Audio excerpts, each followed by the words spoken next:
So, I'm going to talk about when we found out that my mom had cancer.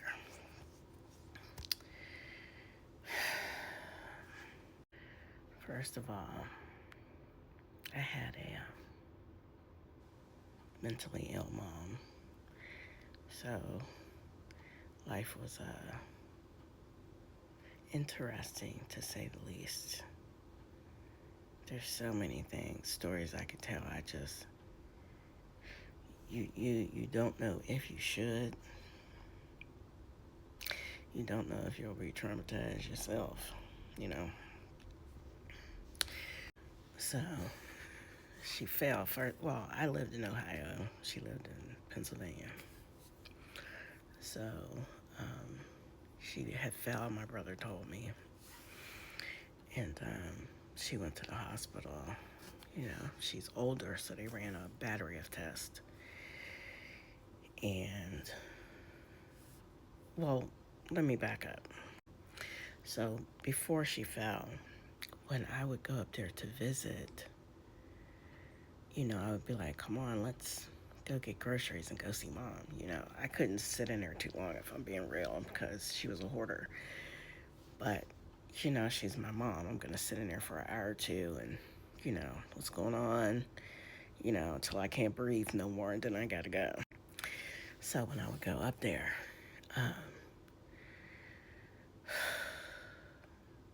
she started to look skinny. And I asked my brother, I was like, why does she keep crying when we leave? Like, my mom's really strong. She always, if she was in pain, I never knew she was in pain. Like, the woman never complained. She would talk to the wall. She didn't talk about her. It was wild. So she started crying when I would leave. And we would come back and she would cry. And then I would go back to Ohio. Then a couple weekends pass, I'd come back. And I was like, what is going on? Like, she keeps crying. Then I noticed that she had started looking gaunt. And my mom's like me. Like, we have full faces. And she didn't look that way anymore. Soon after that, she fell. And they did the battery test. And the system is wild. The system is wild. It's wild. Healthcare. This whole system is wild. Wild. You won't find out why I say that till we get to part 2 or 3. It depends on how long this takes me because of this. But the system's wild. So,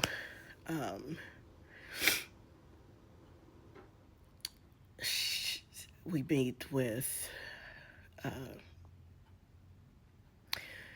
the head nurse, the doctor, and the hospital counselor, whatever they call, social, whatever. So she tells us that she is in late stage 3.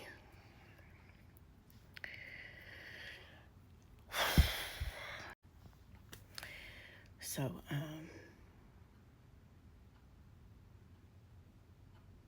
and that it was in one of her breasts and went into her lymph nodes under her arm. So needless to say, inside I'm like, no. I know I looked at my brother's inside, you can see him, no.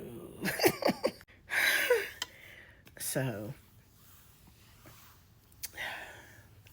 that's a whole my brother. Not all men handle things in a way similar to women, and they're not supposed to. It's just, you know, we can only see things from our perspective.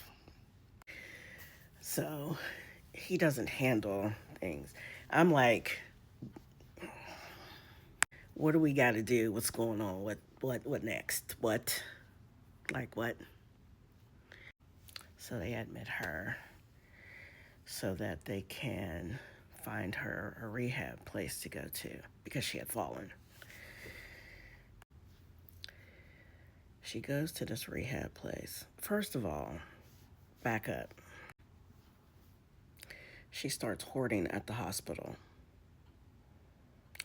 There's bags with trash in it, just trash in a bag, hanging from her bed.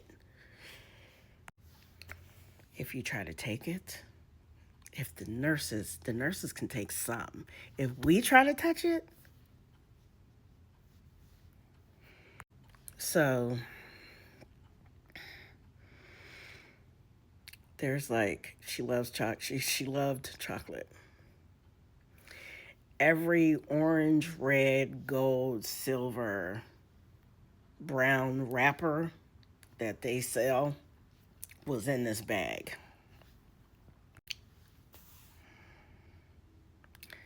Mom, can I take the bag? Don't you touch my things. Those are not your things. It's garbage.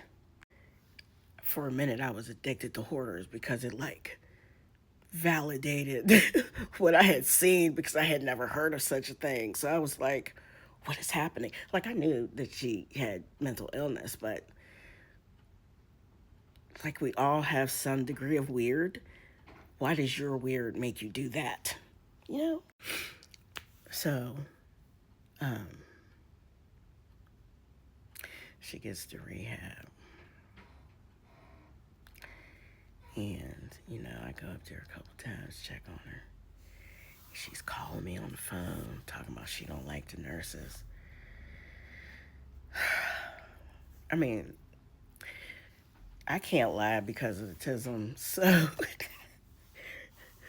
I can't lie either. Like I say too much. I'm gonna do a video on what my daughters taught me because I used to just say the truth and they used to be looking at me like, did nobody need you to say that? She got some money for my cousin and my brother and saved it.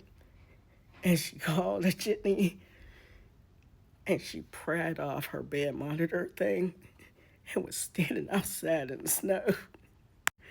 When they realized she was gone, they tried to grab her. She punched the dude in the face. I know it's not funny. It's just par for the course.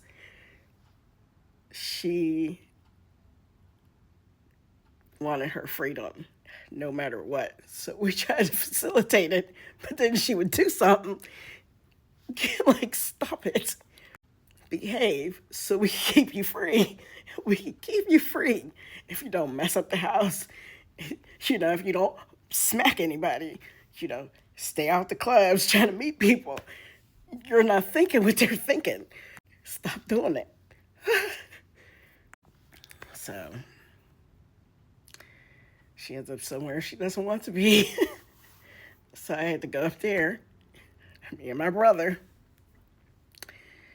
and we talked them into letting her out. They didn't believe that the diagnosis she had gotten previously was correct anyway, which worked in her favor. I'm not a psychologist. I don't know. I just know there was some shit going on. Yeah, that's all I know. So, yeah. And I guess I'll save the rest for part two because ooh wee.